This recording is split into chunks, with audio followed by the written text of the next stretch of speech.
highlighting the students. We've been talking about what great students we have had at Ferris. And now we are very lucky because we actually have one of our fairly recent graduates here, in Jody. We're trying to figure out who gets to speak.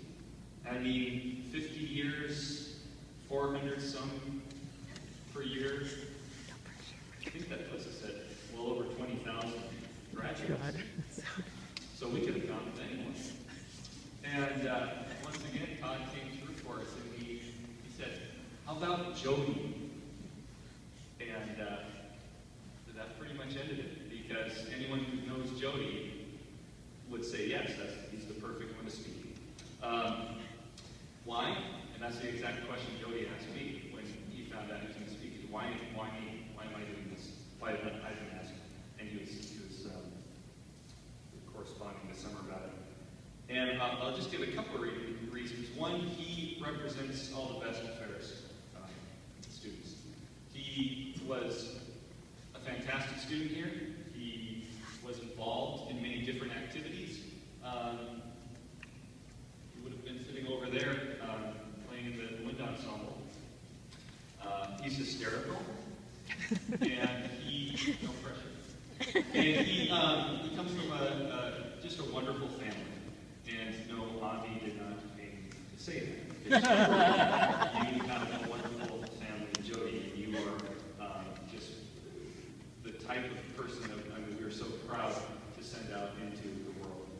Currently living in New York City, doing great things there, and so happy to have you back, Jody. Looking forward to hearing your remarks. Please welcome Jody.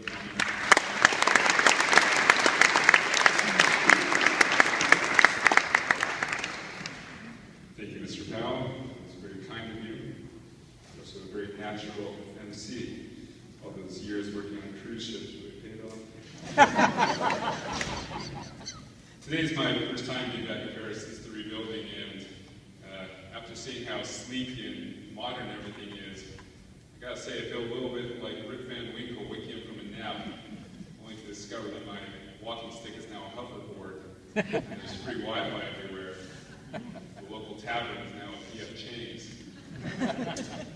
I know it's still Ferris, but everything looks very different.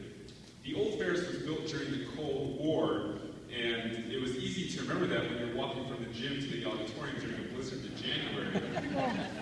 Back then, frostbite was as common as acne. When I think about how Ferris used to be, I feel like an old man waxing poetic about the inconveniences we endure and how you damn whippersnappers will never understand. Everything used to be scattered all over the place, like a carnival. This concept of putting all the classrooms in the same building hadn't been invented yet. To get to the cafeteria, I had to walk outside in the freezing cold both ways, barefoot, especially if I wasn't wearing shoes that day. Plus, every building had a code name. It wasn't called the Science Building, it was called the G Building. It wasn't called the Administration Building, it was called the 100s. It wasn't called the Hall of Social Awkward Interactions. It was called the cafeteria. But that was then, and this is now. We've moved past those dark days and have attained an age of LED enlightenment. Now, I graduated from Ferris in 2006, and when I saw today's speaking opportunity posted on Craigslist, I responded immediately because I thought it would be fun to reminisce, and it also gives me a chance to return some long overdue library books. Those are pieces of paper bound together.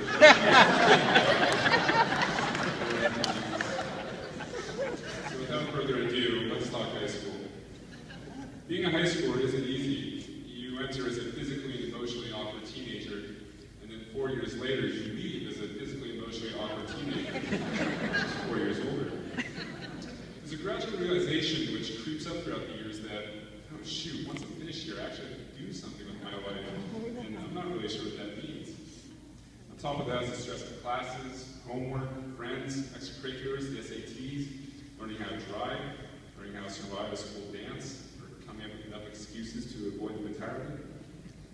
Plus, just when you thought you'd escaped puberty, you wake up the next morning with a goatee, lower back pain, and a voice like Gilbert Gottfried's. Needless to say, it can get turbulent. Through all this adolescent turmoil, the one struggle I remember most was the fatigue. Every morning began the same fashion.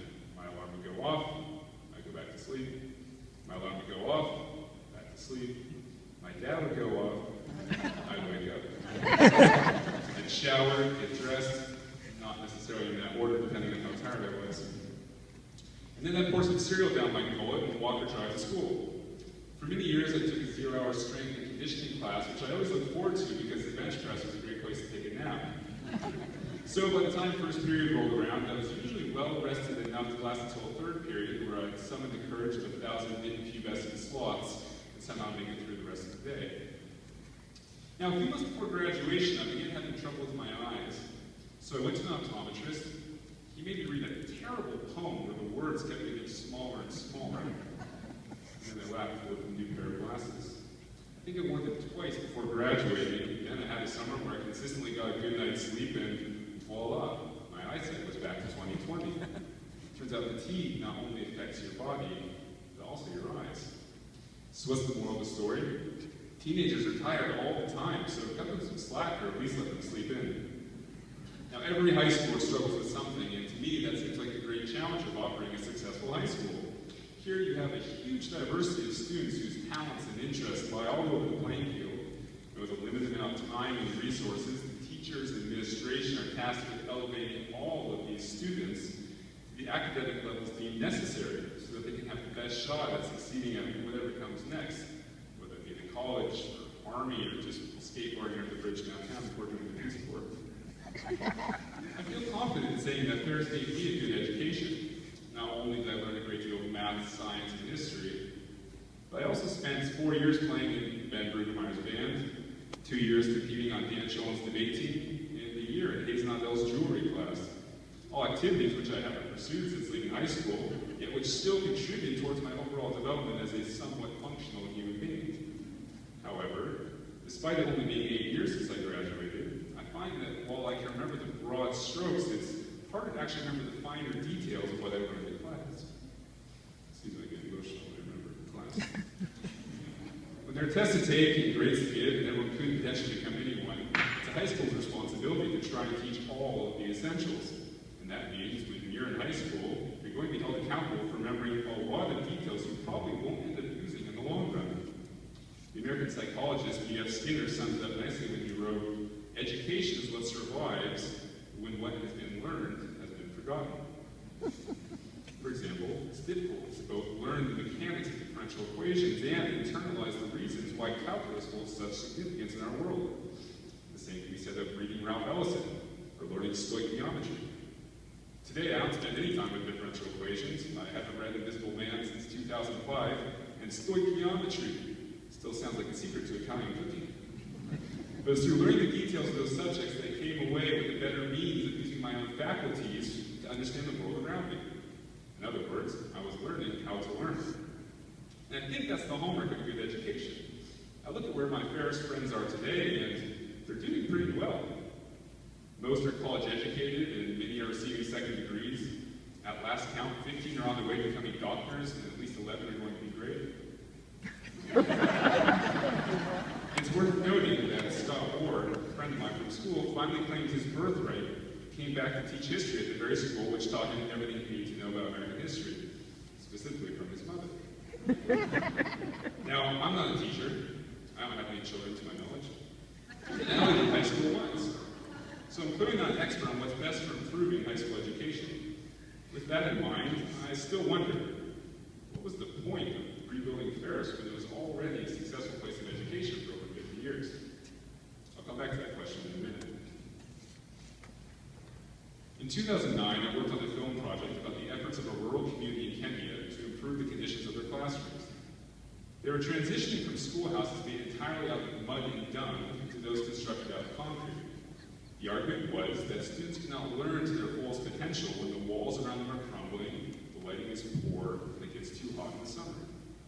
While the quality of their education was also clearly affected by the caliber of the teachers and materials available to them, it was eye-opening for me that there was such consideration into the physical structure in which the students must learn.